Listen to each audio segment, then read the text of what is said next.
Hello everyone. তো কিছুক্ষণ আগে আমি একটা লং ভিডিও দিয়েছিলাম যেটার মধ্যে শপিং পার্টটা যে দেখিয়েছি ওইটা সাউন্ডটা একদমই কম আসছে আমার ফ্রেন্ড জানিয়েছে। তারপর আমি নিজেও যখন শুনেছি দেখছি হ্যাঁ সত্যি তো সাউন্ডটা তো একদমই কম আসছে। তো তার জন্য আমি আবার একটা শর্ট ভিডিও দিয়ে দিচ্ছি তোমাদেরকে। তো এই দেখো এই শাড়িটা যে আমি তোমাদেরকে দেখিয়েছিলাম এটা আমার শাশুড়ি মাকে আমার মা দিয়েছে। আর এই দুটো শাড়ি আর এই শাড়িটা মেজদা মানে আমার মেজো ভাসুর আমার শাশুড়ি মাকে দিয়েছে, মানে বুঝে গেছো। আর এই শাড়িটা হলো আমাকে দিয়েছে আমার মেজো ভাসুর, খুব সুন্দর সবগুলো শাড়ি। মার শাড়িটাও আমার শাড়িটাও খুবই সুন্দর, ব্লাউজ পিস বানাতে দেবো।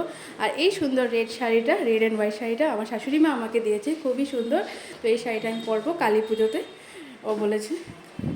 আর তো এই যে এইগুলো তো তোমাদেরকে আগেও দেখিয়েছিলাম আমি মেশোতে। তো মেশো থেকে এই দুটো শাড়ি পারচেস করেছি, একদম কটন মেটেরিয়াল, খুব ভালো ছিল। পুজো উপলক্ষে এই সুন্দর বেডশিটটাও কিনেছি, এটার সাথে দুটো কুশন কাভারও আছে। আর এই কুর্তাটা তোমাদেরকে দেখেছি ফ্লিপকার্ট থেকে কিনেছি। আর এই সুন্দর শাড়িটা আমার মা আমাকে দিয়েছে, কুর্তা সেটও দিয়েছে, তো ওটা এখনও আসেনি, অর্ডার দিয়েছি, তো আসলে দেখাবো।